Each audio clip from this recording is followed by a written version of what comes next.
कक्षा 9-10 भारत की ऋतुएं।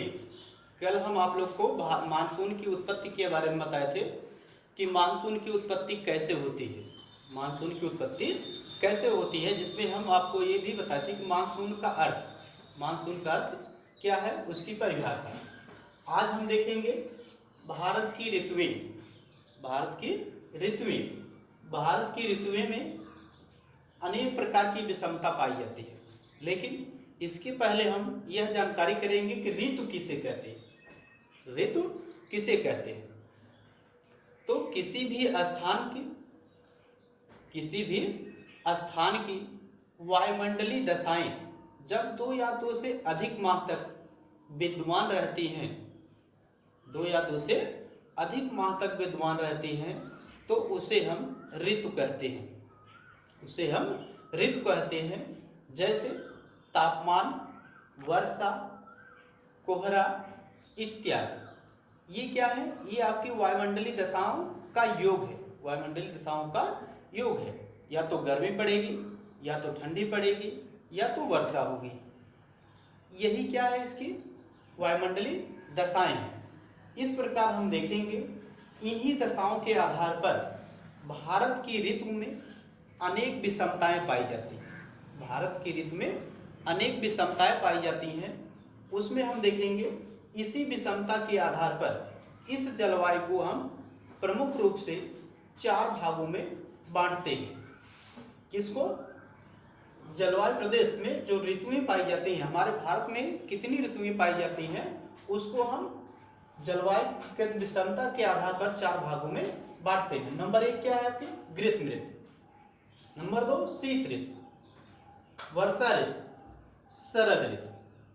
इसमें हम देखेंगे कि एक वर्ष में 12 महीने होते हैं और 3 महीनों को लेकर के हम एक ऋतु बना देते हैं।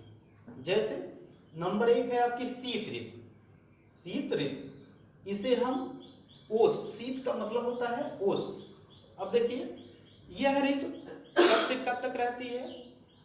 तो यह शीत ऋतु 15 दिसंबर से 15 मार्च तक रहती है। इस ऋतु में सूर्य दक्षिणी गोलार्ध में रहता है। सूर्य दक्षिणी गोलार्ध में चमकता है, वहां लंबो चमकता है, जिससे दक्षिणी गोलार्ध में तापमान अधिक रहता है और उत्तरी गोलार्ध में तापमान कम रहता है। अर्थात दक्षिणी गोलार्ध में निम्न वायुदाब और उत्तरी गोलार्ध में उच्च वायुदाब। इसलिए उच्च वायुदाब से निम्न वायुदाब की ओर हवाएं चलती हैं।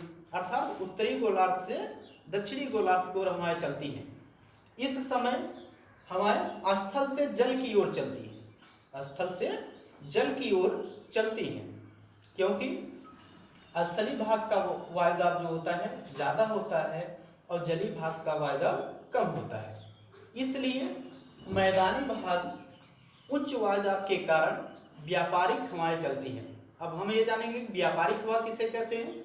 तो ऐसी हवा जो उत्तर और पूरब से चल करके दक्षिण पश्चिम की ओर चले, उत्तरी पूरब दिशा से होकर के दक्षिण पश्चिम दिशा में चलती है, उसे हम व्यापारिक पवन कहते हैं।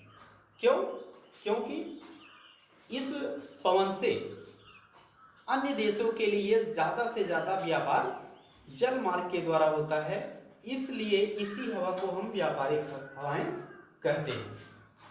इस समय औसत तापमान 10 से 15 सेल्सियस रहता है।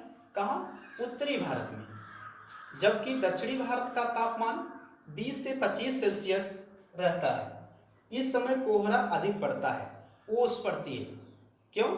क्योंकि इस समय जब सूर्य दक्षिणी गोलार्ध में जाता है, तो उत्तरी गोलार्ध का जो तापमान होता है, इसमें पृथ्वी का जो ताप है वो कम हो जाता है और वायुमंडलीय तापमान ज्यादा हो जाता है, जिससे जो वाष्पीकरण आपका अंतरिक्ष यानी आकाश में होता था, वह अब पृथ्वी के समीप आकर के ओस के रूप में, बूंद के रूप में वनस्पतियों में या पेड़ पौधों पर वह दिखाई देती है, जिसे हम ओस कहते हैं। और यही ओस ज्यादा जब पड़ती है, इसी ओस को हम शीत कहते हैं। शीत की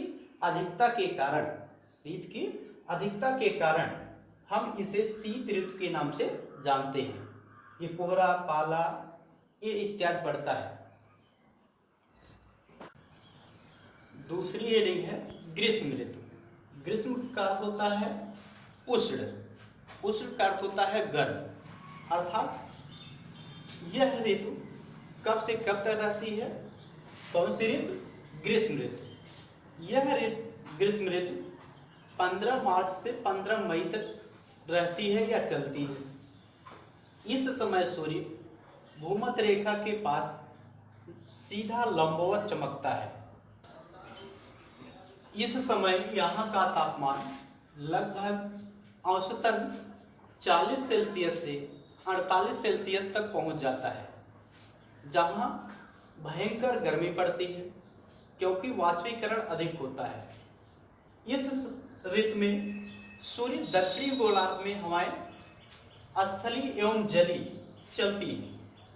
अर्थात इस हवाओं का जो समय होता है और दिशा होती है वह निश्चित नहीं होती है, कभी स्थल से जल की ओर तो कभी जल से स्थल की ओर। इस समय हवाएं स्थलीय एवं जलीय चलती हैं क्योंकि इसका टाइम मतलब समय और दिशा निश्चित नहीं रहता, क्योंकि सूर्य जो होता है इस समय पृथ्वी के केंद्र में सीधा चमकता है।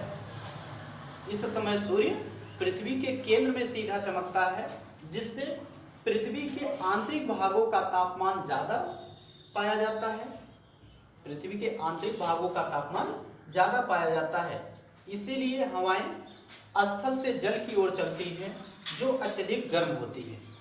ये जिस तरफ चलती हैं यानी जिस दिशा में जाती हैं वहाँ की गर्मी बढ़ा देती है, जिससे स्थानीय भाषा में हम लू कहते हैं और ग्रामीण भाषा में उसे लू के नाम से जानते हैं। इसके चपेट में यानी इस लू के चपेट में जो भी व्यक्ति आता है या पड़ता है उसके अंदर का जल सूख जाता है, वाष्पीकरण से सूख जाता है, जिससे उन्हें हैजा, पेचिस अनेक प्रकार की बीमारियां हो जाती हैं और उन्हें जल की आवश्यकता पड़ती है या जल की जरूरत पड़ती है।